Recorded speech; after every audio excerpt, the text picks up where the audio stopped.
Welcome to the Marvel Snap Decks of the Week, and this week we've got 10 unique deck lists, 3 of which are hidden gems that I can't wait to show you, and in these 10 decks, all of which have been crafted using a variety of different sources to ensure that you're getting the best statistical decks in Marvel Snap. With that being said, if you'd like to support the series, pressing the like button is free and it does a tremendous amount to support my content. I appreciate it so much. If you're looking for high evolutionary decks, I'll be doing a separate video with all the statistically best decks for high evolutionary, so keep an eye out for that, and it'll also be included in the next week's edition of the Marvel Snap Best Decks of the Week. Let's get started with deck number 1.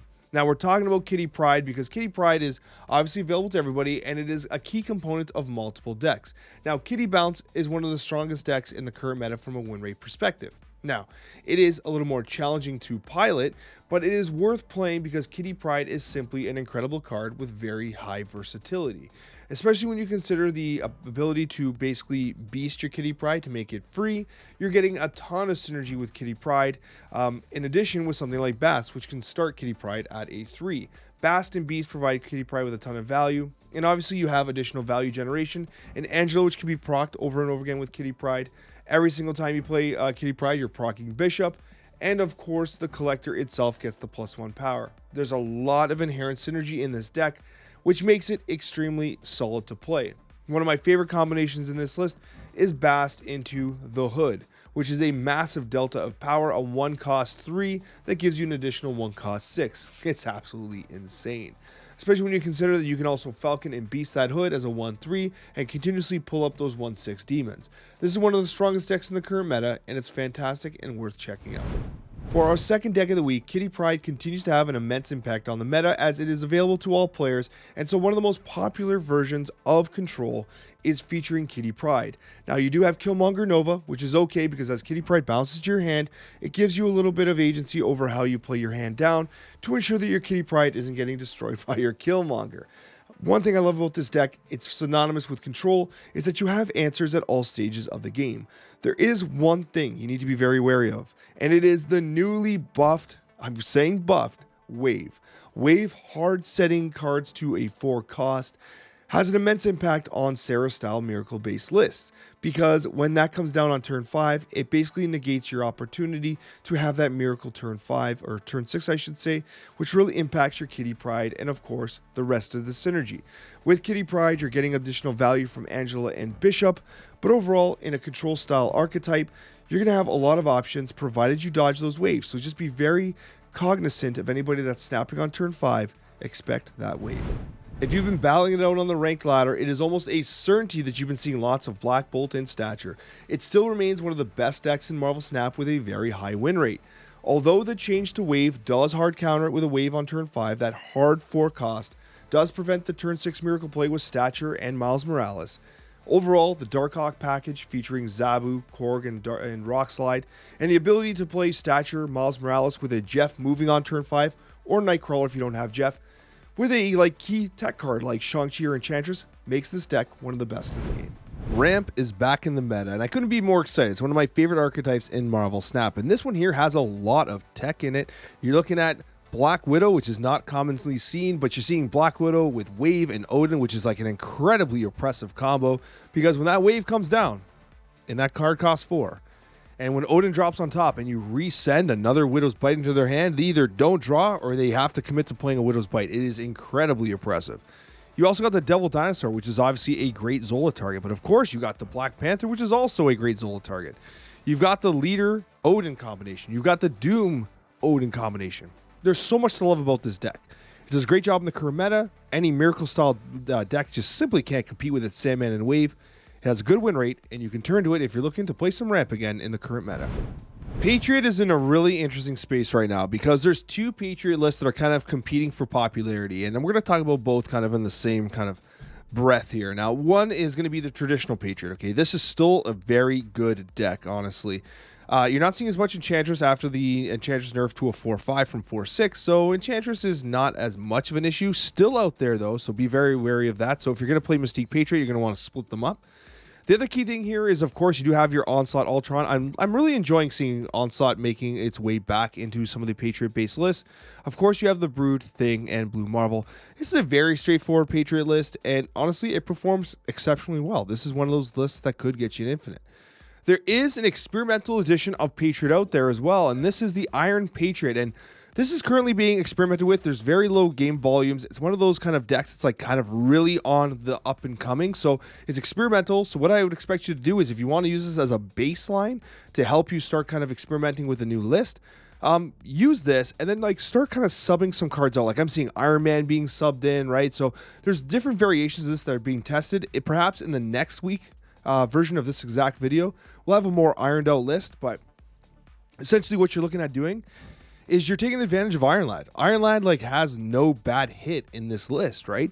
The great thing about Iron Lad specifically is if you Iron Lad Brood, the Broodlings come out as the Iron Lad's like 6 power. It's insane. And then of course they can get buffed with Patriot, Blue Marvel, and etc. Right? So there's a lot of really good hits here for Iron Lad, and that's one of the reasons why Patriot Iron Lad, like these decks are being refined.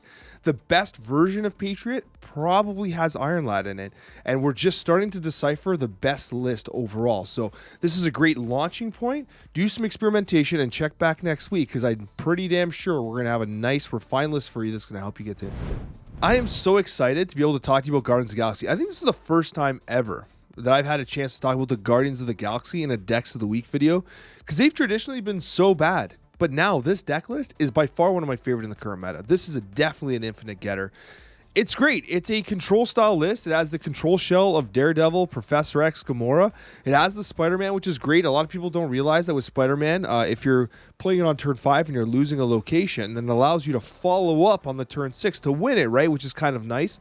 The key thing, though, that I really like is obviously the Jeff Professor X. If you don't have Jeff, like, I would probably sub in Lizard for the Enchantress combination, but I really do like Jeff. I think Jeff's fantastic.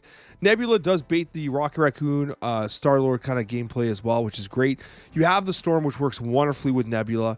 And of course, when you're controlling one location with Storm and you control another with Spider-Man, it's great. And there's even opportunities for you to do Spider-Man turn 4 and then follow up the Spider-Man with Professor X, because they can't follow it up themselves. Then on turn 6, you can 1v1 with Gamora, which is pretty crazy, right? Gamora +1. You can Gamora Rocket Raccoon, right? So there's a lot of versatility with this deck. And of course you have Magneto, which can disrupt your opponent's board state quite frequently. So this deck kind of has it all, honestly. Like, it is a low-key, really good control list. And now we're on to our hidden gems of the week. These are 3 decks that have incredible win rates above 60% that honestly are not very popular, not seeing a lot of play, and they can be used to help you get to Infinite because they're contrarian, and your opponent's not going to recognize these decks. They're not like the meta decks, so you're going to have a greater time kind of like taking your opponent by surprise, which I think is really valuable. And each of these decks, by the way, I'm going to be doing full guides on, so keep an eye on the channel. I had a ton of fun recording these live on Twitch, and I played Wong Reveal on Twitch TV just tonight, actually, and it was insane how good this deck was. I loved it. It did so much right. You have the Nebula Storm, which obviously is a great combination. I absolutely love it. The thing I really like, though, is it has so many combinations for that turn 6 Odin, which is really what you're after. If you have, like, Ironheart out, and then you play your Wong, and then you play something like White Tiger, if you play Odin on top of that, you're generating so much board value. The White Tigers are going everywhere, and your Ironheart's proccing like crazy, right? It's so much value. The card that is very surprising here is honestly Wolfsbane. Wolfsbane's underappreciated because you can go super vertical. I have a highlight in the video I'm going to release later this week where, like, literally I had a 33 power Wolfsbane because I Wolfsbane on top of Wong into Odin, and like it just kept proccing and proccing and proccing, and like the opponent doesn't expect that, right? Like, it's insane what Wolfsbane can do with Odin and Wong. And the Wong, honestly, people aren't playing Cosmo. If you play Wong and someone snaps, just retreat, give them their 1 cube, assume they have Cosmo, right? Because that's like the one thing you do against Wong, right? You play the Cosmo, right? But other than that, this deck is incredible, and I really do like it. It's almost a callback to like Series 1. Like, it's a Pool 1 list almost with some minor, I mean, Wong's obviously Pool 3, but like, you have most of these cards, right? It's incredible what you can do with a little bit of on reveal. The next gem of the week is Dark Devil Shield. This is like a mashup of 3 different archetypes and done beautifully. It has a 64% win rate. It's absolutely wild. And anytime I get a reason to play Maria Hill, you know I'm excited because I love me some Maria Hill. You've got the Darkhawk package of Korg, Zabu, and Rockslide. You've got the Devil Dinosaur package of Mystique, Maria Hill, and Agent Coulson. You have the Tech of Cosmo for the Galactus players. You have the Doctor Doom, which sets up just incredible value for you. There's so much working here, and of course, you have the Super Scroll as well, which is honestly, with Patriot getting as much popular as it is, getting a little bit of a Patriot buff on your Doom bots, pretty useful with that Super Scroll. Super Scroll's getting some additional value here. I do love what you can do here because you can Mystique the Devil Dinosaur, you can Mystique the Darkhawk, you can even Mystique on turn 6 with Darkhawk if Zabu's out. This has incredible versatility. It's a great deck to pilot, and once again, I'm going to be doing a full video guide on it. It's a lot of fun, and once you get the nuance of piloting it, it's pretty straightforward, and it's a cube winner. It's no secret that Discard is by far one of my favorite archetypes in Marvel Snap. We've got a hidden gem of Discard with a 62% win rate, Collector Discard. And Collector Discard is using Collector in conjunction with Hell Cow, which is unique here. You say, hey, Alex, why Hell Cow? You're not that hard on Hell Cow, and I'm not. But Hell Cow discards 2 distinct cards from your hand. That means it can hit Apocalypse, which is going to +2 Morbius and +1 Collector. And it can also hit, in the same time, Swarm. It guarantees it hits 2 separate cards, which means that you can discard the Swarm, and it obviously runs up your Collector and your Morbius. You got the MODOK because it makes it so consistent. You have the Dracula Apocalypse Chavez combination, which is so damn good. Calling Wing into Swarm or Wolverine, still one of the best combinations of the game, especially when you consider Morbius. I do like Sunspot here. Sunspot is, I feel, a little more versatile than Nebula. I still like the Nebula Storm versions of the list as well. But with the Sunspot, the key thing is sometimes, like, you don't want to play Hellcow if you're holding MODOK, or there's sometimes you're just skipping turns because, like, you have awkward discard situations, right? Because, like, if you're holding MODOK, you might not want to play that discard, the discard Hellcow, right? You might hit your Swarms, but you might get rid of Hellcow and of MODOK and feel absolutely terrible, right? So you need a little bit of versatility, and I think that Sunspot allows you to float your energy, especially with MODOK in your hand, because MODOK, like, you're discarding your whole hand. You're going to get the value, and Sunspot helps secure some of that.